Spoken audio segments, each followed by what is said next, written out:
Bonjour, Papedji sur la version et vous regardez mon interview sur le Tarpembien.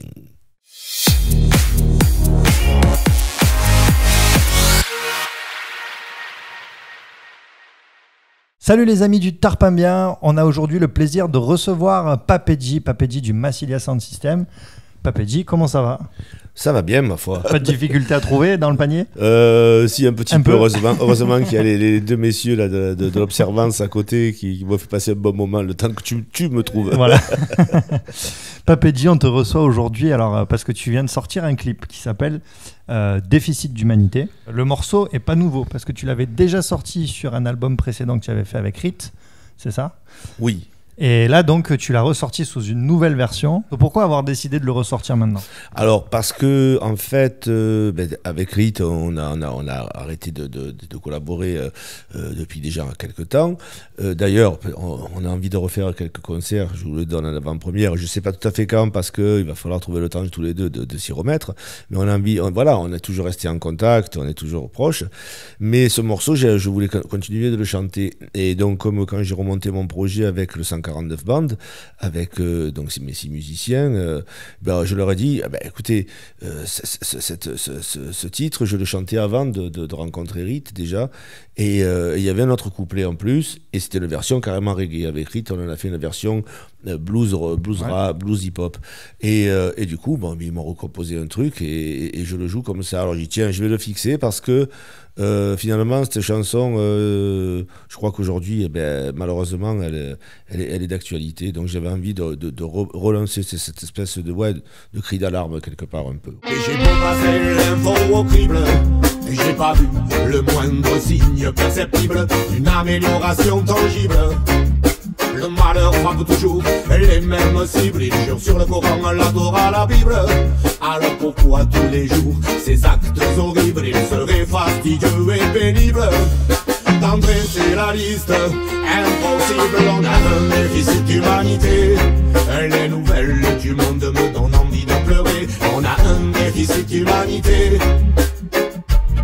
On ne peut que le constater. On a un déficit d'humanité.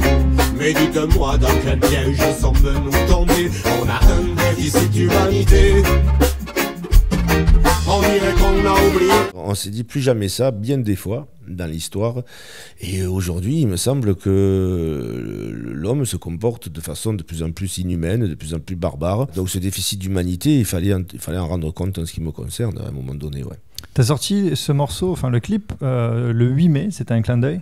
Oui, c'était un clin d'œil parce que exactement à l'heure des commémorations de la signature, donc de la capitulation de l'Allemagne nazie, et où justement on avait dit plus jamais ça. Là, ça a été le plus jamais ça de l'histoire, et malgré tout, on y est encore aujourd'hui. Sitôt que le mur de Berlin est tombé, sont ressortis tous les nationalismes, toutes les rancœurs, toutes les haines et toutes les convoitises aussi. Rajoute à ça derrière la dérégulation du marché. Fin des années 90 et donc les bulles financières, immobilières, tout ce qu'on a connu et qu'on connaît depuis, l'arrivée des super riches, des méga super riches et des méga oubliés de la vie, la population qui grandit, les ressources qui diminuent. C'est vrai que c'est un constat de chaos quand même que je fais, mais que dire, à part que malgré tout la vie est belle, la vie vaut la peine d'être vécue, et qu'il n'y a rien de plus beau que justement de vivre en paix et libre. Ce morceau là, Déficit d'humanité, il se finit, tu reprends en boucle le mot militer. Oui. Quand tu dis militer, est-ce que tu te sens proche d'un parti politique aujourd'hui? Non, et pour la simple et bonne raison que j'ai de plus en plus de mal à croire à l'utilité des partis politiques. Moi, je crois beaucoup plus à l'action syndicale, finalement. Je pense que l'action syndicale est quelque chose de plus intéressant dans notre monde aujourd'hui, qui est méga structuré en macro-stratégie, en macro-structure, en macro-pouvoir, qui échappe complètement aux nations prises individuellement. Donc la politique, oui, la politique intérieure, allez, ok, de faire des choix, effectivement, de société pour la population, oui, mais est-ce que c'est légitime que 400, 500 personnes le fassent pour moi. Alors que le mouvement syndical à la base, c'est plus des gens qui se ressemblent par une préoccupation commune et qui vont aller lutter pour ou contre une situation. L'action syndicale, c'est-à-dire s'occuper de points très précis et de militer pour que ça avance, ça concerne plus le citoyen que la politique aujourd'hui qui concerne une élite qu'on élit, à qui on signe un blanc-seing et qui va pendant des années faire à peu près ce qu'ils peuvent dans le meilleur des cas ou au contraire, encore mieux, pire, se débrouiller pour eux-mêmes. Tu évoques aussi dans ce morceau d'ailleurs la religion. Tu dis à un moment le Coran, la Bible et tout ça. Et c'est marrant parce que ce passage du morceau, ça m'a fait penser à un morceau que vous aviez fait avec Massilia il y a très longtemps maintenant, et où tu disais en fait exactement la même chose. Je me souviens, le texte c'est « J'ai pas besoin de croix d'étoiles, pas besoin de croissant ». Oui. Déjà à l'époque, tu prenais ta distance vis-à-vis de la religion. Malgré tout, c'est quoi, 30, 40 ans après, tu chantes encore la même chose finalement. Oui, et même entre-temps, je l'ai redit encore une fois dans une autre chanson, les intégristes, moi ça m'attriste, ouais. Fondamentaliste, tout ça. Oui, régulièrement, c'est un message qui reviendra parce que pour moi, il est fondamental. Dire aux gens que s'enfermer dans des croyances pour se séparer des autres, s'éloigner des autres, c'est pas intéressant. C'est pas intéressant.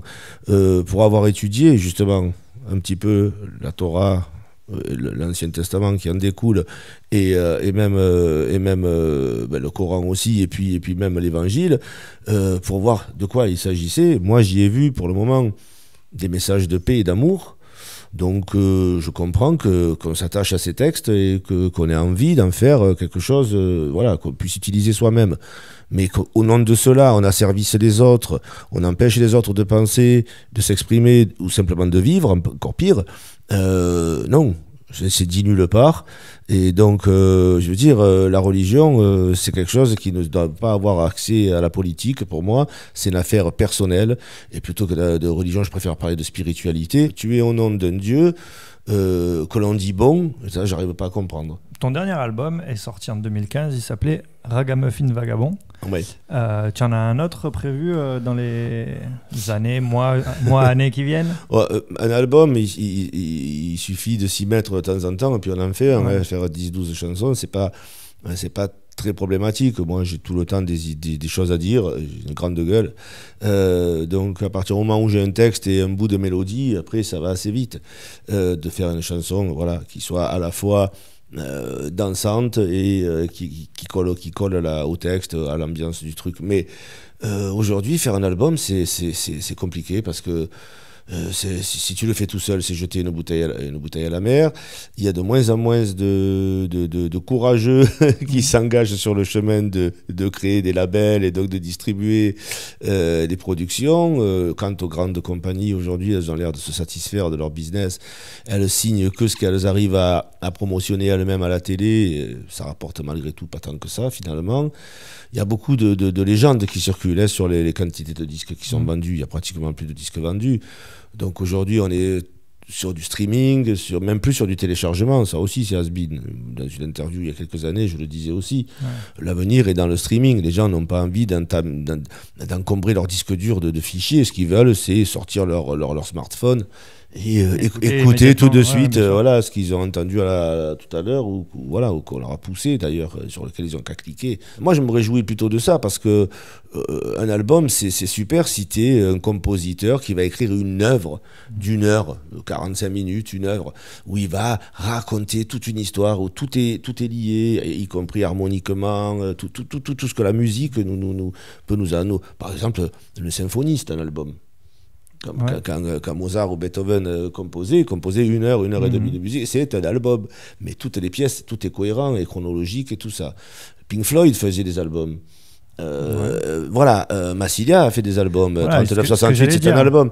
Exactement, je pensais à celui-là d'ailleurs. Mais aujourd'hui, produire un album comme ça, très peu d'artistes bénéficient des moyens pour le faire, vu le coût que ça représentait. Donc moi, un album aujourd'hui, pas tout de suite. J'ai envie de faire des singles, de les sortir comme ça avec un clip, et puis de temps en temps un vinyle avec 2-3 titres, un titre nouveau. Et moi, ça me réjouit assez parce que finalement, à l'origine du disque, on faisait des singles, on faisait pas d'albums. Il a fallu attendre les années 70 pour avoir ce concept d'album. Parce que la musique populaire, elle se consomme une chanson après chanson. Et c'est vrai que l'Internet a remis ça à la manière des années 50-60. Tiens, est-ce que tu peux lever un peu un petit mystère sur ton pseudo? Alors, tu t'es appelé d'abord Djali, Poupa Djali, Papé Djali, maintenant Papedji, donc on sent que ça se contracte un petit peu. Ça vient d'où ce pseudo? Quand je suis rentré dans la bande là, des allumés du Massilia Dub, qui était l'association dans laquelle bien sûr était Massilia Sound System, un peu le fer de lance avec Moussuté et 2-3 acolytes et surtout une petite sono qui permettait de faire des soirées et donc de rassembler ce petit monde du reggae à Marseille. Quand je les ai rencontrés, je me suis rapidement mis à bricoler autour d'eux et puis comme j'étais électricien... C'était électro. Voilà, je leur ai mis un petit peu en conformité leur rallonge parce que ça sautait tout le temps et puis ils risquaient surtout de s'électrocuter à toutes les 10 secondes. Et le jus sautait surtout, ça m'énervait en plein milieu d'un morceau, tu vois, pas plus rien. Bon, ok, c'est folklorique, mais si vous voulez, je vous règle cette histoire. Mais tu peux faire ça? Je dis oui. Et si fut fait. Et après, j'avais mis un peu de lumière, parce qu'on les voyait pas non plus. Et alors, du coup, Fiat Lux, quoi, tu vois, et la lumière est arrivée. Et donc, c'est Joe Corbeau et Tatou qui m'ont donné un surnom, comme ils donnaient à tout le monde dans la bande, là. Un surnom à la jamaïcaine, tu sais, avec Ranking Machin, Poupa Truc.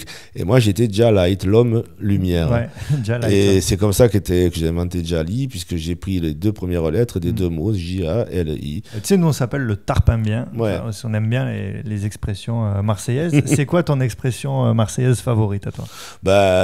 Toujours pareil, avec Massilia, c'est on met le why. Mais le why, bien sûr. Oui, évidemment. Vous continuez d'ailleurs à mettre le why. Vous avez des concerts prévus dans les mois qui plein. viennent? Oh oui, là. Ça, on l'a téléchargé, non? Je suis fatigué rien que d'y penser.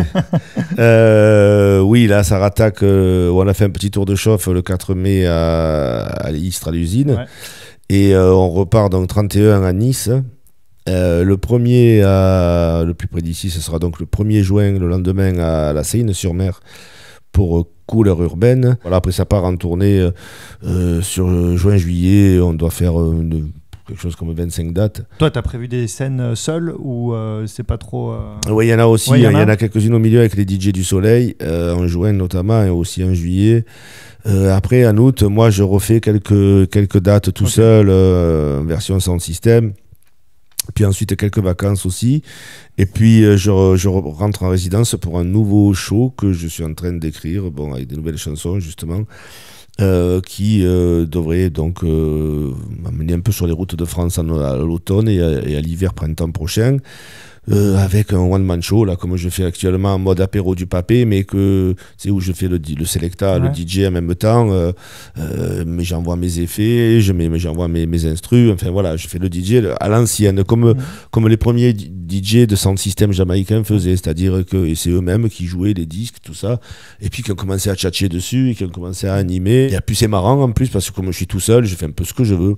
Je raconte l'histoire que je veux aux gens, je prends le temps que je veux, ça traîne pas pour autant, hein. Il y a beaucoup de chansons, beaucoup de sons. Je sors aussi un livre audio que j'ai enregistré, j'ai mis le temps, il me reste encore quelques petites corrections à faire et ça devrait sortir aussi à la fin de l'année. J'ai enregistré la lecture du livre Turmo de Jean-Claude Izzo en essayant de faire du mieux que je peux pour rendre les personnages, c'est que des personnages marseillais ou presque, de les rendre vivants et voilà, de m'inspirer aussi. Alors attends, pourquoi Turmo? Parce que moi ça m'interpelle, c'est des livres que je connais bien et c'est le deuxième de la trilogie de Turmo. C'est d'abord parce que Turmo, il a un album de Massilia, c'était un hommage que rendait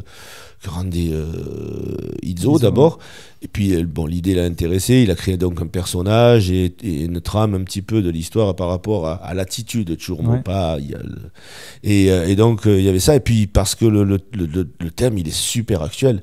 En fait, Turmo, c'est quoi? C'est Fabio Montale qui était à la recherche d'un gamin qui a fugué, le fils de sa cousine, et qui tombe finalement sur des histoires de jeunes radicalisés dans les quartiers nord de Marseille. À l'époque, c'est des histoires avec le fils en Algérie et tout ça. mais il nous raconte en 1996 exactement ce que la presse fait semblant de découvrir aujourd'hui quant à ce phénomène de radicalisation, les filières, les centres d'entraînement à l'étranger, au Pakistan, en Afghanistan, tout ça.